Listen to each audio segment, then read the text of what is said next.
Je vous salue au nom du Seigneur Jésus-Christ, vous qui êtes présents ici et ceux qui sont en ligne. Que la grâce de Dieu soit avec vous. Je parlais avec frère François ce matin. Il est bien arrivé au Congo et il va bien. Il vous transmet ses salutations fraternelles. Et il ira voir son frère, normalement ce matin. Probablement, ils sont ensemble maintenant. Nous allons prier. Père très saint, nous te disons merci encore pour l'occasion de nous accorder de nous assembler. Et nous avons besoin de toi, Père éternel, oh Dieu, car c'est toi qui nous instruis, c'est toi qui nous éclaires. Et si toi, tu n'es pas là, Père, notre réunion est vaine. Si nous sollicitons ta présence, Père éternel, et nous croyons à cette promesse où tu as dit, là où 2 ou 3 sont assemblés, tu es au milieu d'eux. Et nous saluons déjà ta présence et ta conduite, Père éternel, au nom de Jésus-Christ. Amen.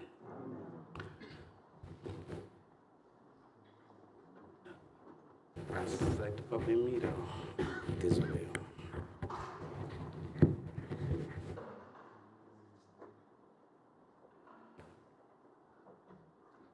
Nous allons aujourd'hui parler de l'œuvre de la rédemption. Nous savons que l'homme et la femme jouissaient d'un bonheur parfait et total dans les jardins. Mais quelque chose va se passer qui va briser l'harmonie qui existait dans les jardins. Et c'est là, à cause de cette brisure de l'harmonie qu'il y avait dans les jardins, cela a amené beaucoup de problèmes dans l'humanité. Malgré qu'ils aient péché pour avoir mangé de l'arbre de la connaissance du bien et du mal, Dieu va leur faire une promesse, la promesse d'un rédempteur au travers de la malédiction du serpent. On va lire dans Genèse 3, verset 14.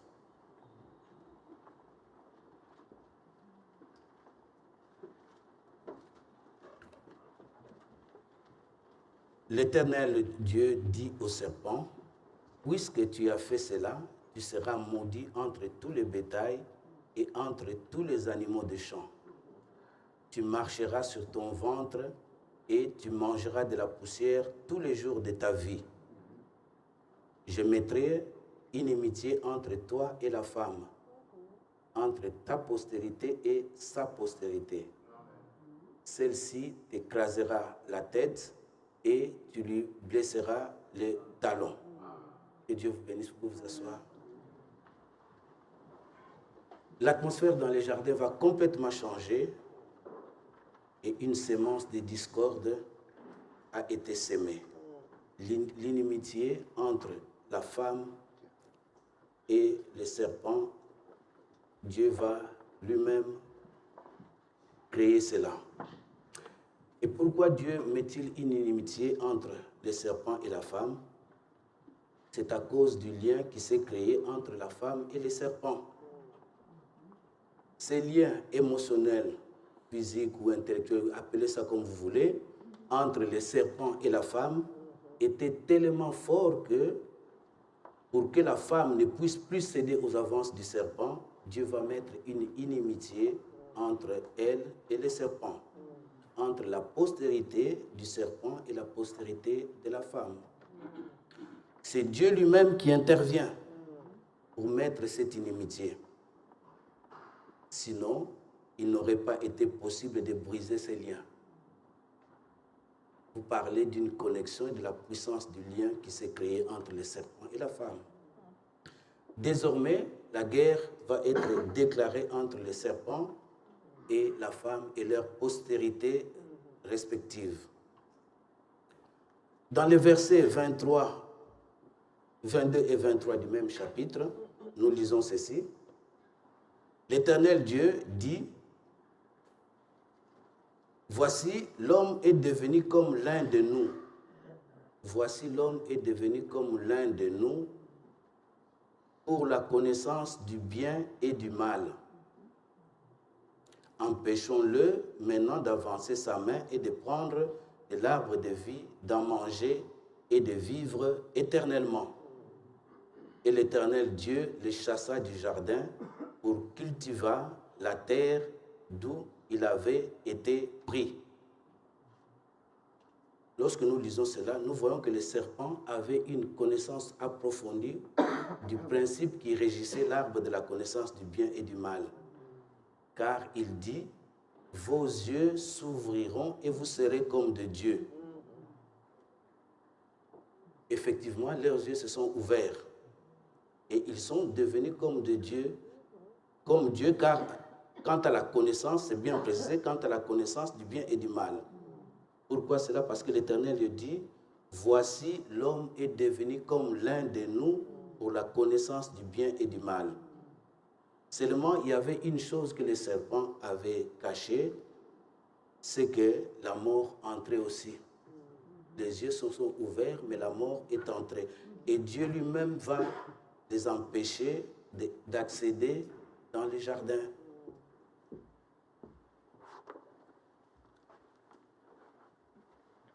Pourquoi? Parce que dans la condition où ils étaient, s'ils entraient et ils mangeaient de l'arbre de vie, ils auraient vécu éternellement.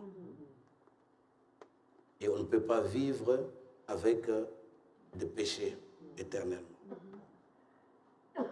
Ce qui veut dire que le serpent a révélé à la femme des réalités que Dieu ne voulait pas leur révéler avant que le temps ne soit accompli.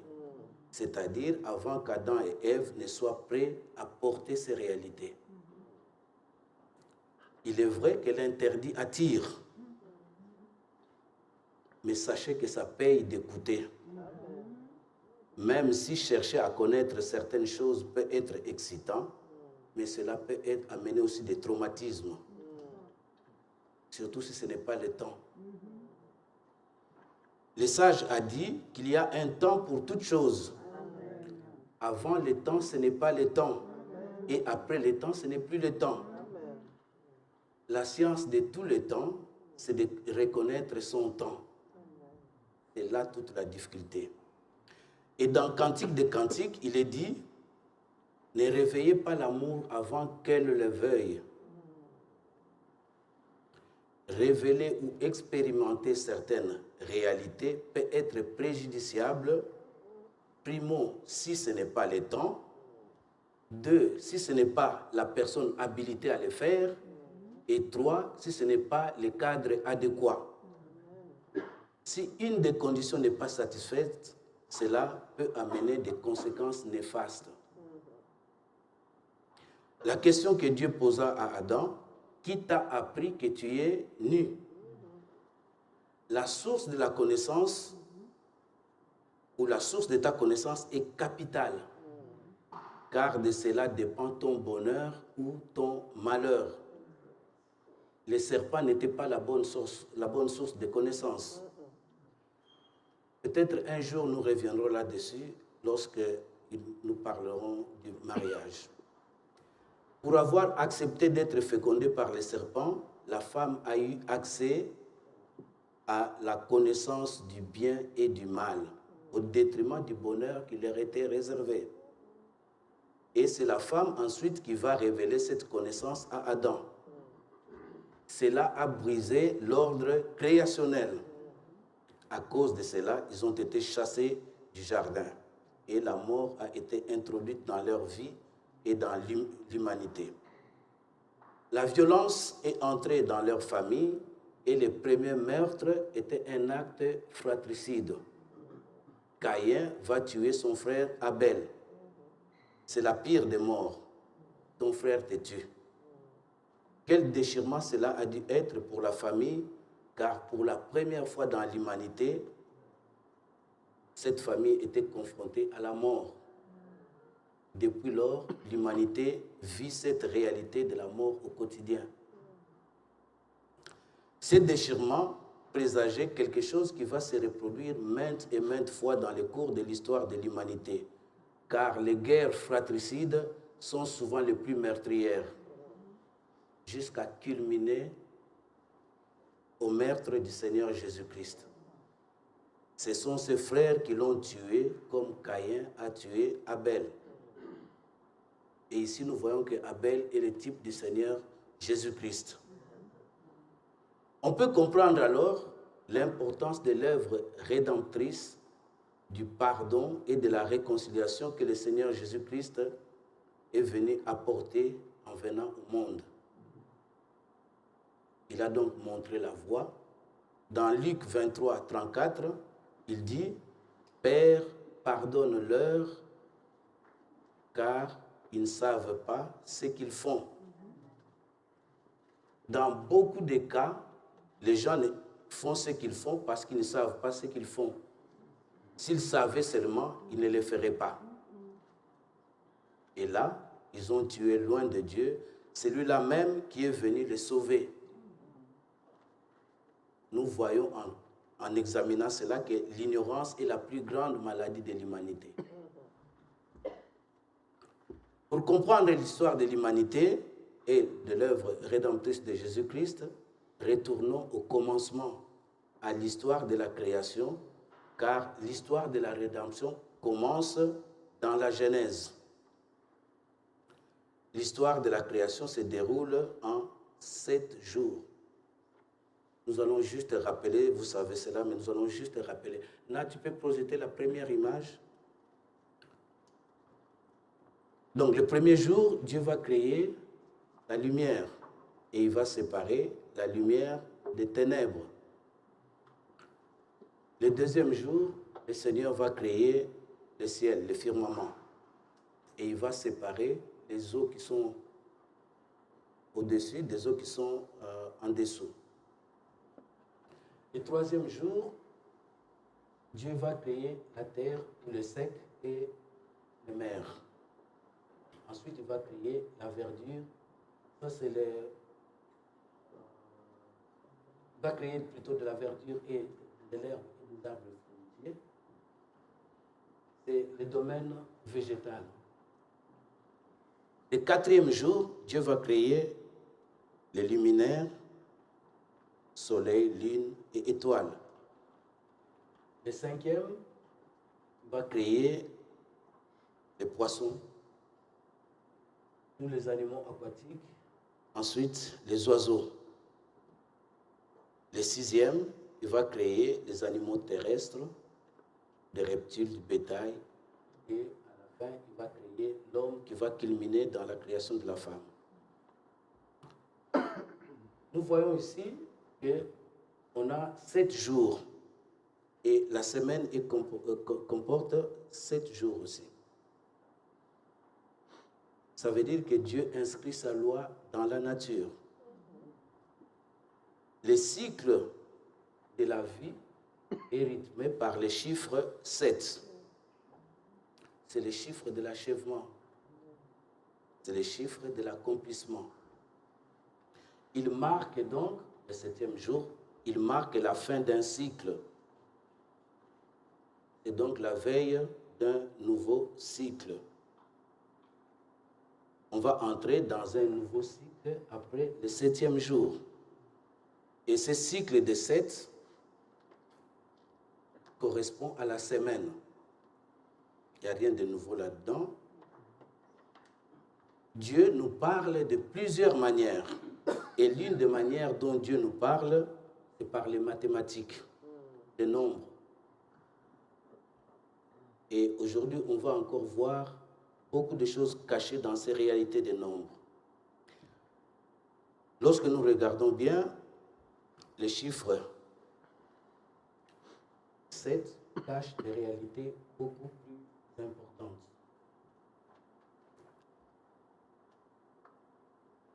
C'est quoi ces réalités? Là, tu peux projeter la deuxième image. On va voir.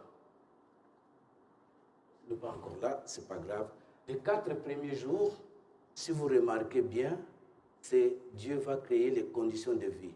Il va créer l'atmosphère, il va créer les cieux, le ciel et la terre, et il va créer l'herbe. Et il a été donné à l'homme, tout comme aux animaux, avant la chute, l'herbe comme nourriture. Donc les 4 premiers jours, bon, l'image n'arrive pas, c'est pas grave. Les 4 premiers jours constituent en fait les conditions de vie. Et les 5 et 6e jours, et le 7e qui est en fait le repos, ça correspond en fait à la vie. Particulièrement le 5e et le 6e jour, Dieu va créer les poissons, il va créer les oiseaux. Le 6e, il va créer les animaux terrestres et l'homme. Donc, je reprends, le chiffre 4 représente les conditions de vie. On en a déjà parlé il y a quelque temps.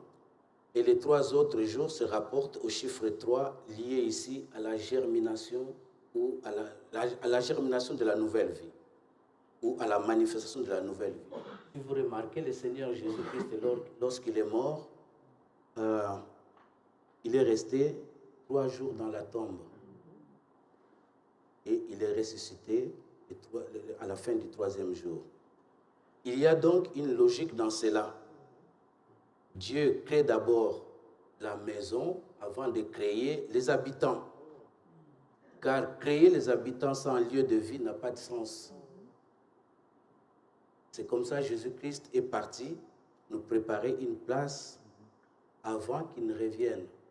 Il va d'abord préparer la place, ensuite il vient chercher l'épouse. Bien. C'est très simple. Si on prend les 4 plus 3, on retombe à 7. Je vais peut-être... Donc on a 4 plus 3, ça fait 7. Et les 3, au milieu, c'est la croix. Lorsque les conditions de vie, 4, les conditions de vie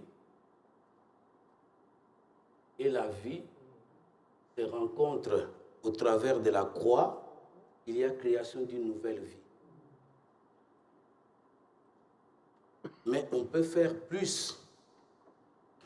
Si on prend les chiffres 4, qui sont les conditions de vie, on met à côté les 3, ça nous donne le nombre 43.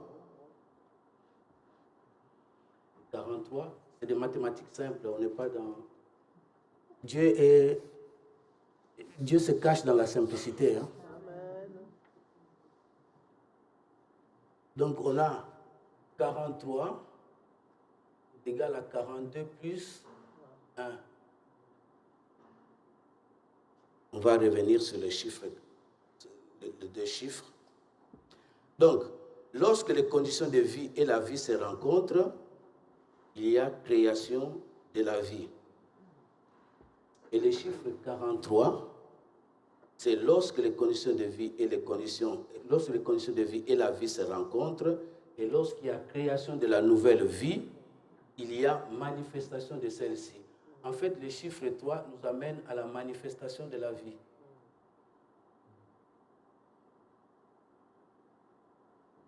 Manifestation de la vie. Mais il cache encore des choses beaucoup plus profondes. Il s'agit d'un passage d'une dimension à un autre. Donc on a une dimension vers un autre. Ou alors passage d'un certain état vers un autre. On va le montrer.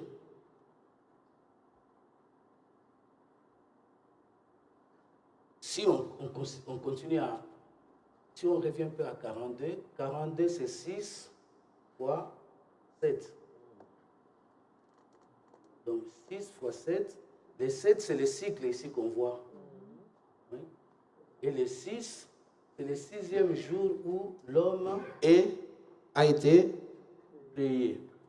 Donc le chiffre 6 est le chiffre de l'homme.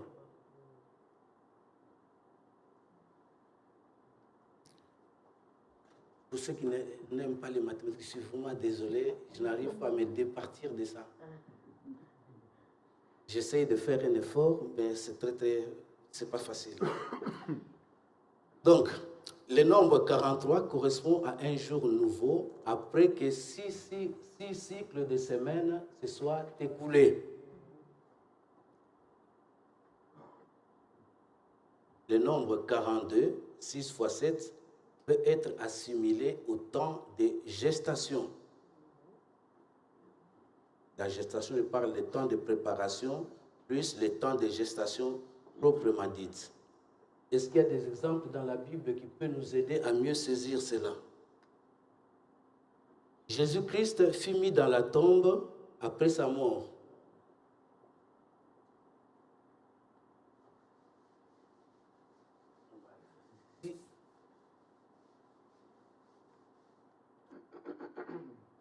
Jésus-Christ fut mis dans la tombe après sa mort. Il est resté 3 jours dans la tombe. Ensuite, après être ressuscité, il est resté 40 jours avant d'être enlevé. Et 40 plus 3, ça nous donne 43.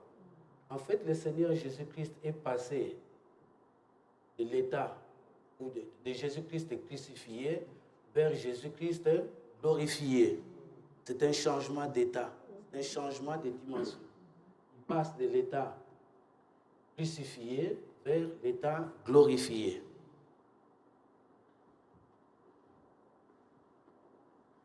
Ce n'est pas tout. Toujours à partir avec le Seigneur Jésus-Christ. Si on lit dans Matthieu 1, 17, il est dit ceci. Il y a donc en tout 14 générations depuis Abraham jusqu'à David. 14 générations depuis David jusqu'à la déportation à Babylone. Et 14 générations depuis la déportation de Babylone jusqu'au Christ. 14 fois 3, ça nous donne 42. Donc, entre Abraham et le Seigneur Jésus-Christ, il y a 42 générations. Autrement dit, on peut dire qu'il y a 6 semaines de génération. 6 fois 7. Il y a les 6, ce qui nous montre que Jésus-Christ est vraiment homme. Avec le chiffre 6, parce que c'est le chiffre d'homme. Ce n'est pas terminé. Jésus-Christ va donner naissance à l'épouse. Cela veut dire que la 43e génération à partir d'Abraham, c'est l'épouse.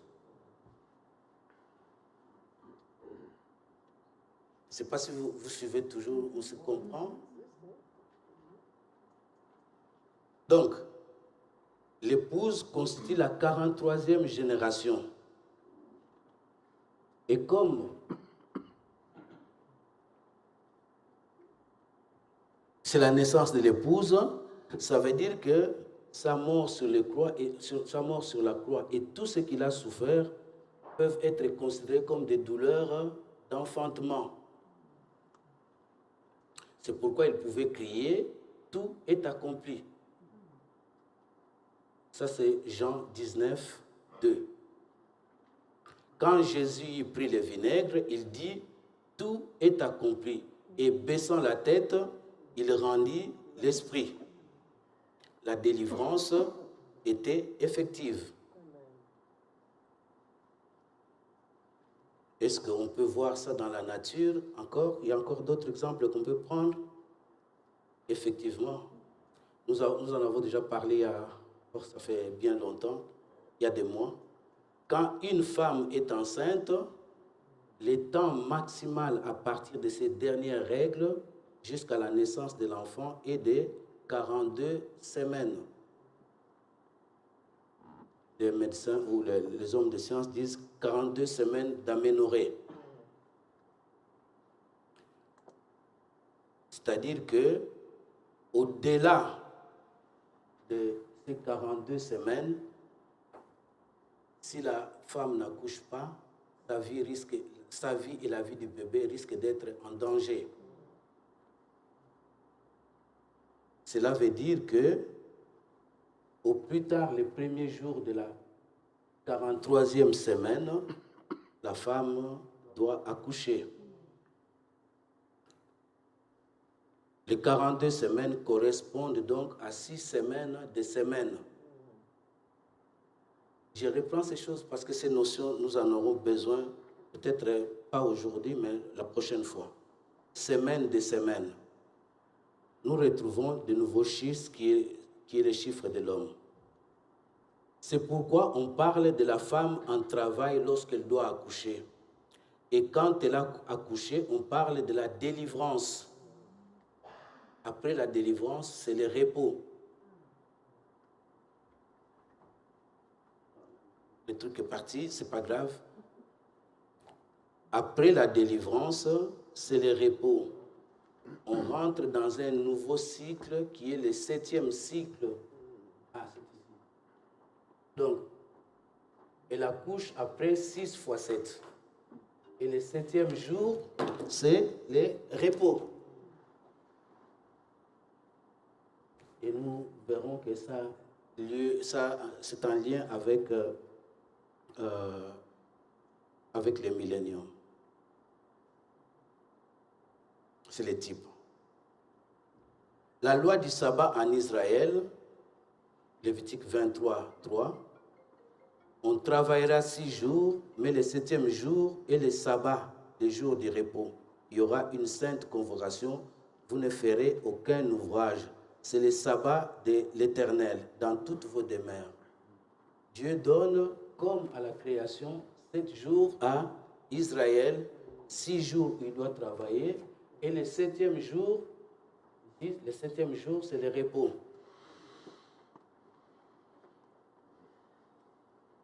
On a dit que le chiffre 4 correspondait aux conditions de vie.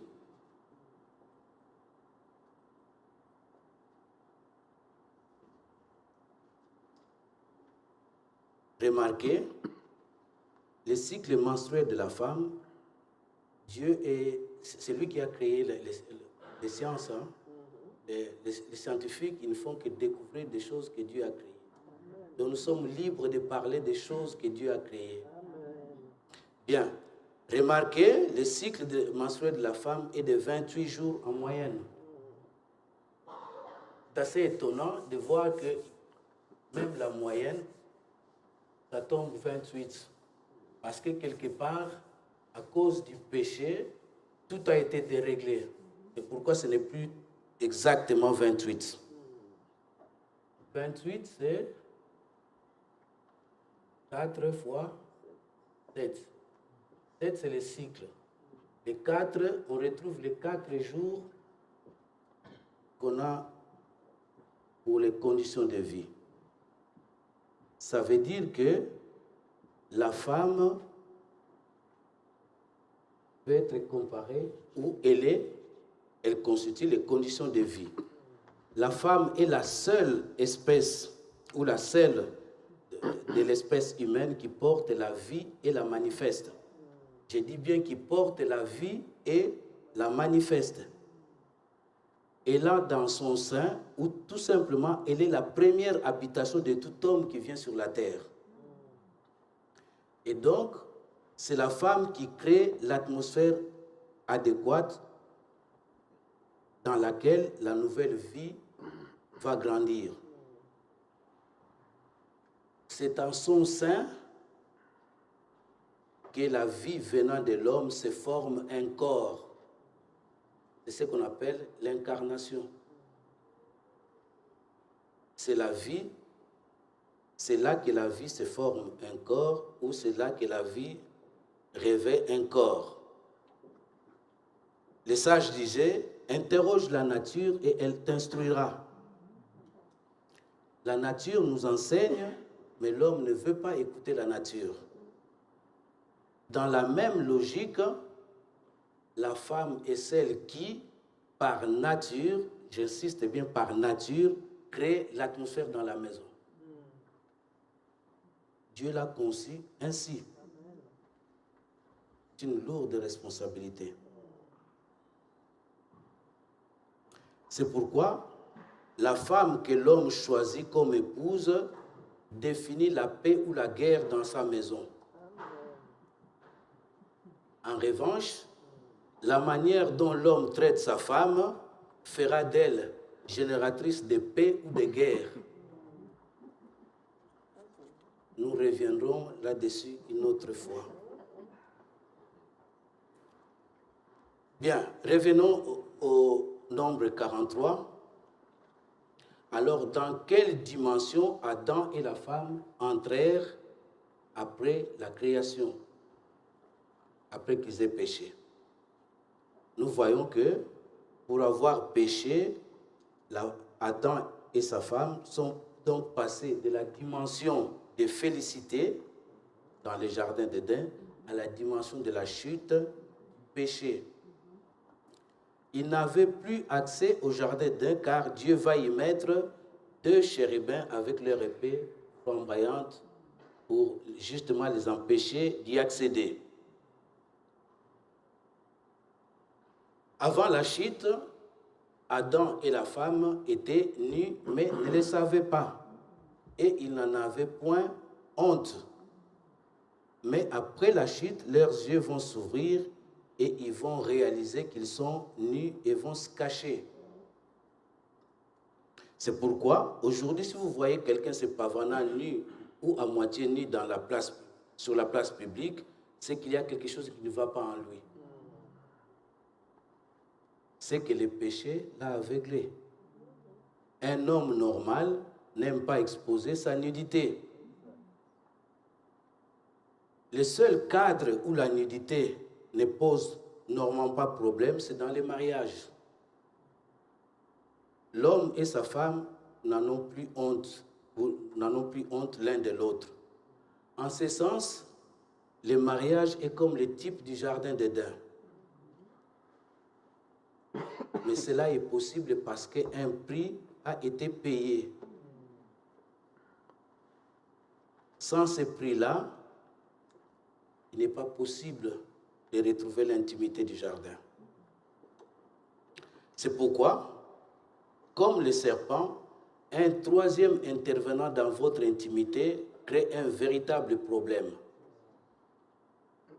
Hébreux 13, 4 nous dit que le mariage soit honoré de tous et le lit conjugal exempt de souillure, car Dieu jugera les impudiques et les adultères. Bon, laissons cela de côté, on y reviendra à une autre occasion. Continuons. Et ayant cousu des feuilles de figuier, ils s'en firent des ceintures. Je mettrai inimitié entre toi et la femme, entre ta postérité et sa postérité. Celle-ci t'écrasera la tête et tu lui briseras les talons. Pourquoi la Bible parle de ceintures de feuilles de figuier pour cacher leur nudité? Pourquoi n'ont-ils pas caché leur face? Et qu'est-ce qu'ils cachaient au niveau de la ceinture, c'est-à-dire au niveau de la zone pelvienne, qui ne voulait pas que Dieu voie? La question peut se poser, n'est-ce pas par là que le péché est rentré? Autrement, quelle est la raison de cacher seulement cette partie? Méditez là-dessus. Cette partie est la pièce à conviction, l'évidence même de leur péché. C'est pourquoi ils ont eu honte. C'est comme si subitement leur conscience était réveillée. Mais tout a commencé au niveau de l'esprit. Elle fut séduite. Et nos actions sont le fruit de nos pensées. C'est là que la femme a été d'abord séduite. C'est de la même manière aussi que le pécheur cherche à cacher sa faute. Il peut te parler librement de tout ce qu'il a fait sans problème, sauf la chose dont il sait que c'est un péché. Justement, c'est parce que c'est la honte qui agit. Mais cacher son péché ne résout rien, car au fond du cœur, tu sais bien, il y a la condamnation.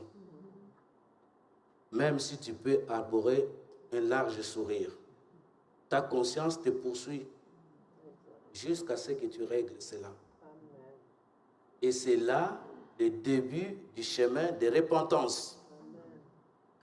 La repentance est ce que Jean-Baptiste a prêché pour préparer le cœur à recevoir Jésus-Christ.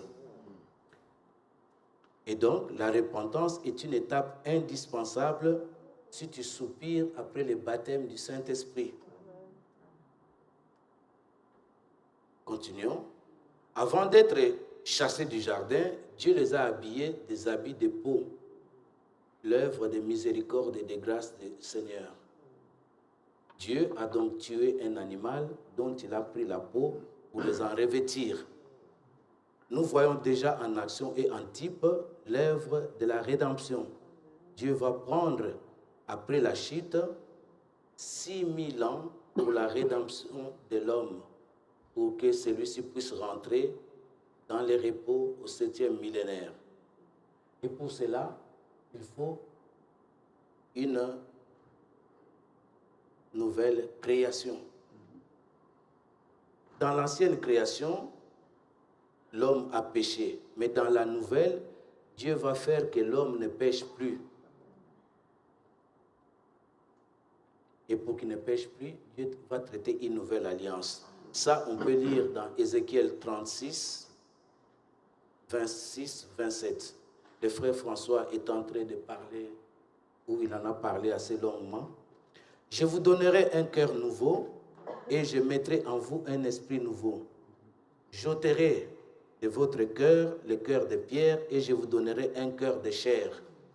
Je mettrai mon esprit en vous et je ferai en sorte que vous suiviez mes ordonnances, que vous observiez et pratiquiez mes lois. Les 7 jours de création de l'ancienne création font écho aux 7000 ans de la nouvelle création pour la restauration de l'image de Dieu dans l'homme, cette image qui a été brisée par le péché. En effet, l'apôtre Pierre dit dans 1 Pierre 3, 8, « Mais il est une chose bien aimée que vous ne devez pas ignorer, c'est que devant le Seigneur, un jour est comme 1000 ans, et 1000 ans comme un jour. » Il est bien dit devant le Seigneur, car par nous-mêmes, il est difficile de saisir cette réalité. Quand est-ce qu'un jour est comme 1000 ans et quand est-ce que 1000 ans sont comme un jour? C'est très difficile à saisir. Et ici, dans l'ancienne création, c'est le jour qui est l'unité de mesure, si je peux dire ça ainsi. Et dans la nouvelle création, ou pour le jour de la rédemption, c'est 1000 ans qui est l'unité de mesure. Pour que l'homme entre dans les repos, c'est-à-dire dans le millénium, il faut 6000 ans. En l'occurrence, 6 cycles de 1000 ans chacun.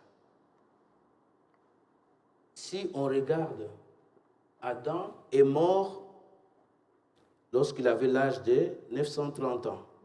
Ça, vous pouvez voir dans Genèse 5, 3, 5. Il n'a donc pas accompli un jour devant l'Éternel. Le jour prophétique dont il est question est une période de 1000 ans. Ça veut dire qu'à Adam, il manquait 70 ans. 70 ans pour accomplir 1000 ans.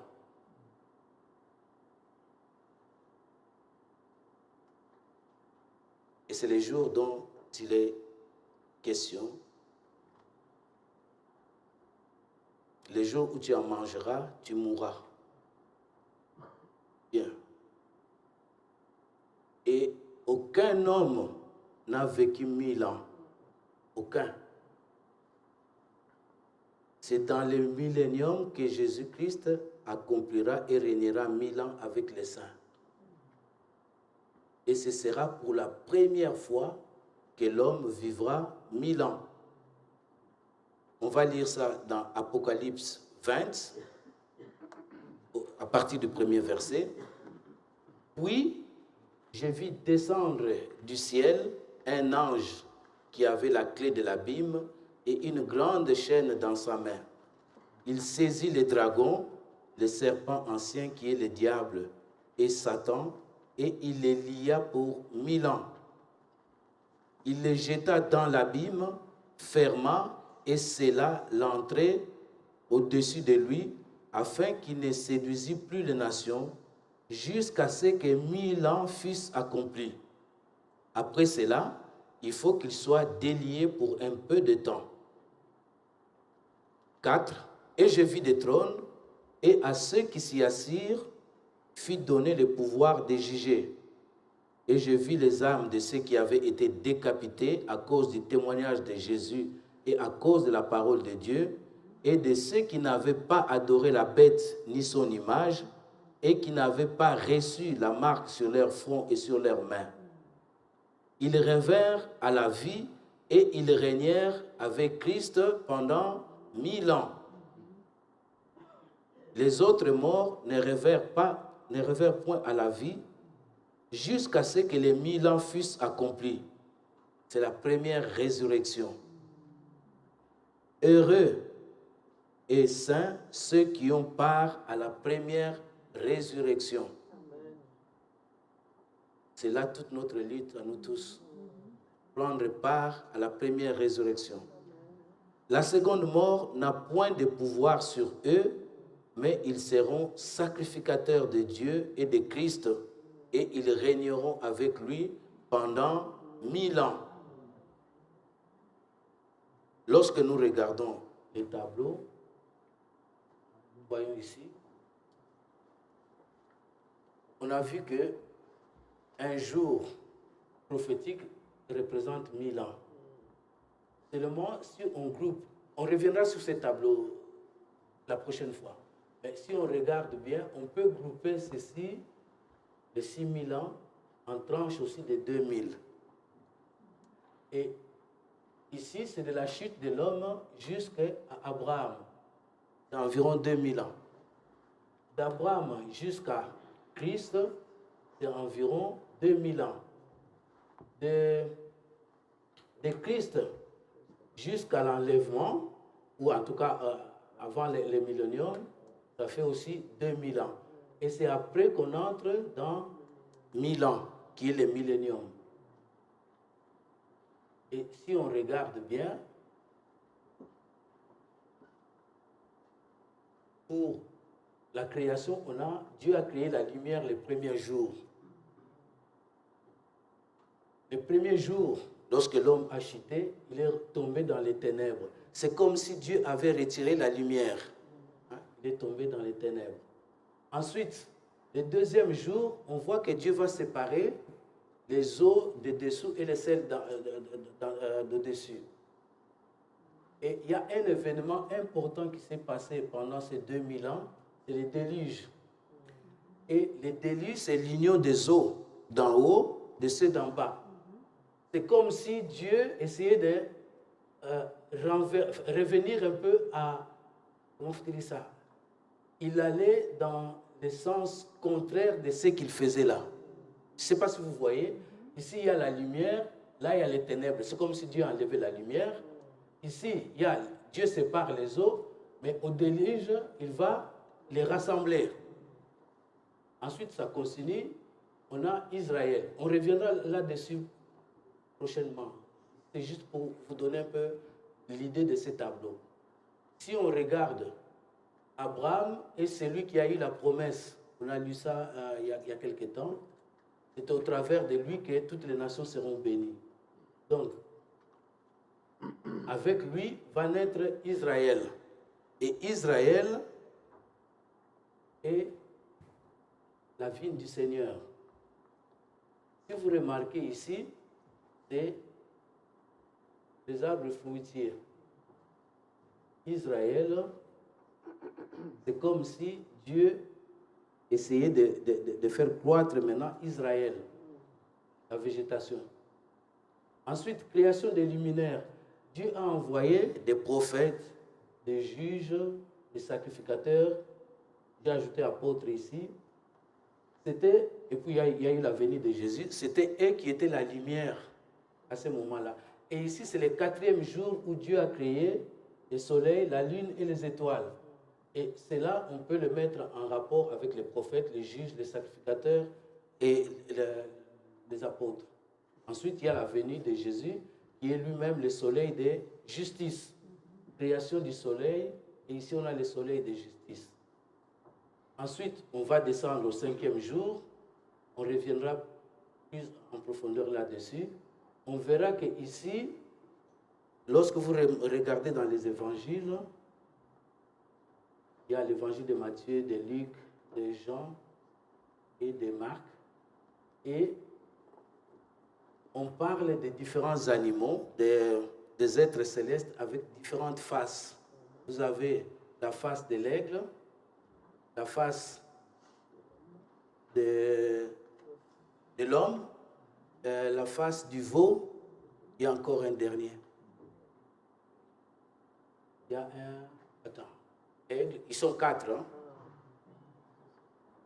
Aigle, veau, l'homme, c'est l'homme, et le dernier. Lion, merci. Ces 4 faces-là agissent plus dans la période de ici, de l'épouse. Donc, il y a des animaux qui sont créés et il y a la face de l'homme là-dedans, qui est en fait, qui peut être mis en rapport avec la création de l'homme. Et après ça, on a Dieu se reposa et ici l'homme rentre dans les repos. Donc on voit que ce que Dieu a fait au niveau de la création terre, cieux, il refait quasiment les mêmes choses au niveau de la rédemption. Mais nous reviendrons là-dessus parce que ceci va nous donner en fait le temps qui nous reste pour la fin du temps des nations et même la fin carrément de l'humanité. Il y a encore d'autres choses qui vont arriver, mais ici c'est quasiment la fin. Puisque là, l'homme rentre dans le repos et on a lu tout à l'heure que le diable était lié pendant ce temps-là, pendant 1000 ans. Mais on reviendra là-dessus. Et Dieu a montré à Daniel des visions et des révélations justement qui concernent les temps des nations et les temps d'Israël. Cela culmine, beaucoup ont entendu parler ça ou ils ont dit ça, les 70 semaines de Daniel. Et le but ici, nous voulons, les frères parlent du baptême du Saint-Esprit ces derniers temps. Et nous voulons voir aussi en correspondance avec ce qui arrive, à quel temps de l'humanité nous sommes. Parce que cela va mettre en chacun de nous l'urgence. Si on ne voit pas les temps où on est, on risque de rater les coches. Comme il est dit, lorsqu'on regarde le ciel et qu'il est nuageux, on se dit il va pleuvoir. Et nous devons aussi regarder quels sont les signes que Dieu a mis pour nous, pour savoir que nous sommes très très près du départ. Et ceci est très très important. Mais si Dieu le veut, on reviendra plus sur les temps qui nous restent. N'oubliez pas, il y a des événements qui sont en train de se passer maintenant. Regardez du côté d'Israël. Regardez du côté des États-Unis. Regardez du côté de Rome. Vous verrez qu'il y a des choses qui se passent. Je parlais hier avec les jeunes. Il y a quelques semaines, on a offert au pape un cheval blanc. Et ce cheval blanc est de race arabe. Dans certains écrits, c'est un croisement entre la race américaine et la race arabe, particulièrement en Jordanie. Et souvenez-vous, je ne sais pas ce que c'est, mais souvenez-vous, le premier cavalier, il est sur un cheval blanc. Je ne sais pas pourquoi le monsieur, c'est un Polonais qui a donné ça comme cadeau au pape. Je ne sais pas qu'est-ce qu'il lui a pris. Je crois que le pape il fait du cheval, hein, probablement. On lui a offert cela. Mais pour nous, lorsque nous regardons, ce sont des signes. Ce sont des signes. Et vraiment, le temps est avancé. on a vu que Trump est allé à la Knesset, le Parlement israélien. Et l'accueil qui lui a été donné, c'est qu'on l'a appelé les grands Cyrus. Je ne sais pas si vous avez suivi ça. Et qui est Cyrus? Cyrus est celui qui a permis la construction du temple. Et en Israël, tous les préparatifs pour la construction du temple sont quasiment à la fin.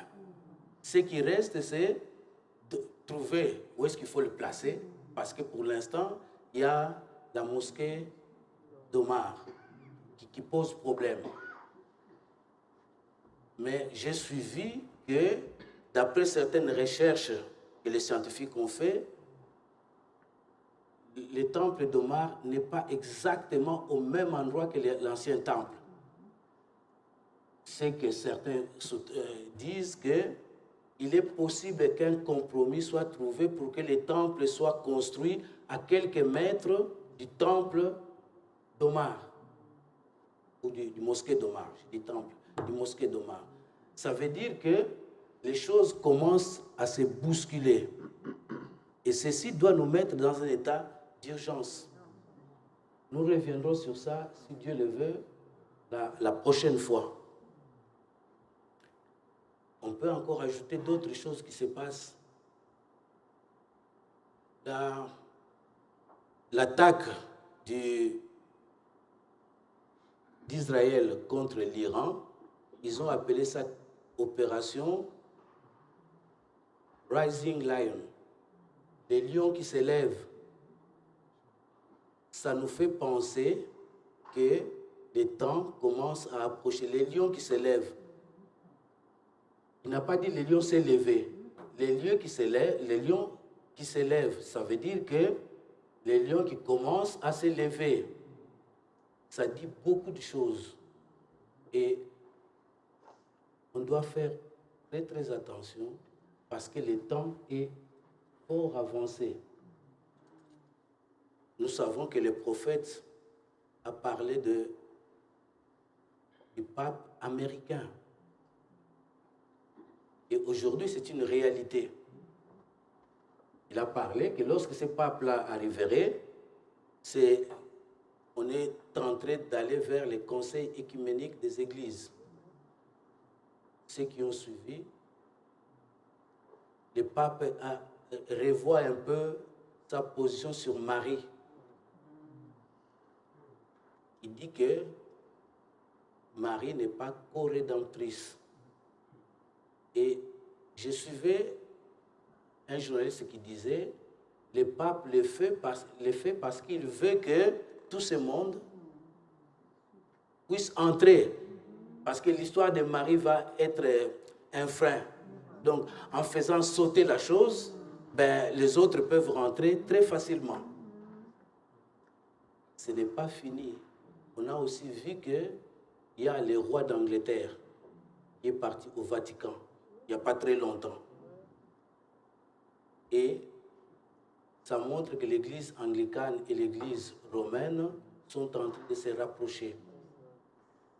Ça veut dire que le temps est fort avancé. On viendra lorsqu'on verra ce que le prophète dit là-dessus pour montrer que nous avons à nous préparer. Nous sommes vraiment à la fin des temps. Que Dieu vous bénisse. On va prier.